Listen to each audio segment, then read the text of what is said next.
آیا لقد کان لسبع فی مسکنہم آیۃ الجنتان عن یمین وشمال کلوا من رزق ربکم واشکروا لہ بلدۃ طیبۃ ورب غفور۔ فرمایا قوم سبا کے لیے ان کے مسکن میں ایک نشانی موجود تھی، اس کے دائیں بائیں 2 باغ تھے۔ ہم نے ان سے کہا اپنے رب کا رزق کھاؤ اور اس کا شکر ادا کرو، یہ پاکیزہ اور صاف ستھرا شہر ہے، رب معاف کرنے والا۔ پھر انہوں نے سرتابی کی، فَأَعْرَضُوا فَأَرْسَلْنَا عَلَيْهِمْ، جب اس قوم نے ناشکری کی اللہ تعالیٰ کی، اعراض کر لیا، بے نماز ہو گئے، دین سے دور ہو گئے، اپنی شکلوں کو اسلام پہ لانے کی بجائے اپنے من کی زندگی گزارنے لگے۔ فرمایا فَأَرْسَلْنَا عَلَيْهِمْ سَيْلَ الْعَرِمِ،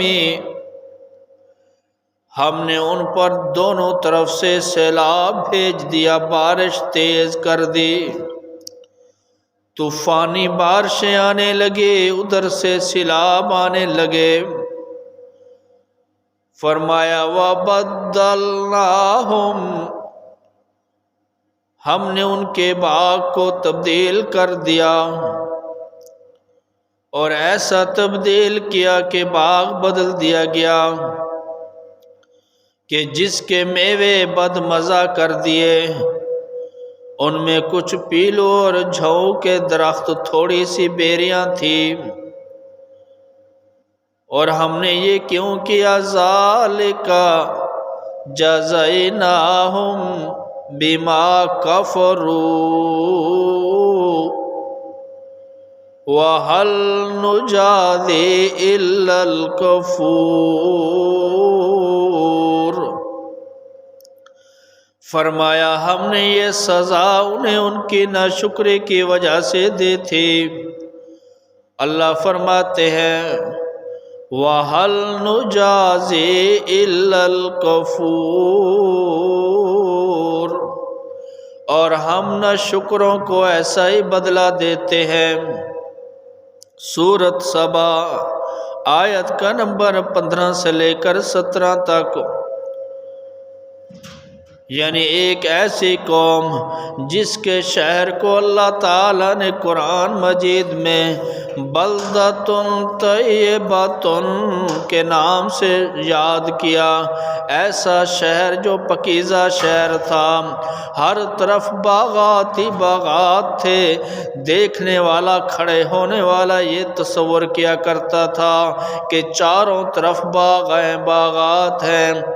اور مختلف میووں، مختلف اقسام، مختلف انواع کے پھلوں کے درخت،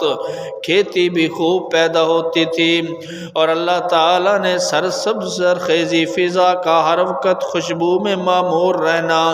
موسم، آب و ہوا میں اعتدال،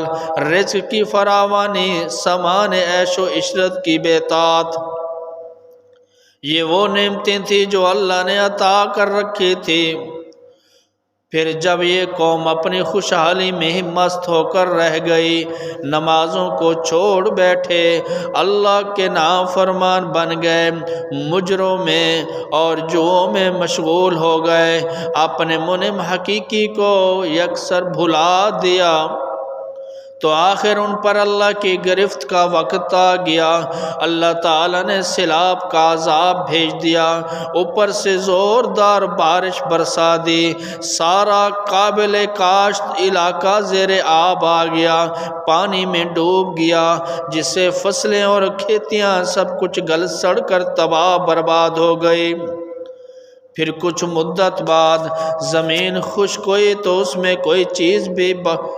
بار آور نہ ہو سکی۔ اب وہی زمین جو سونا اگلا کرتی تھی، ان پر جھاڑ جھنکار، خاردار پودے، تھور کے درخت، اسی قبیلے کی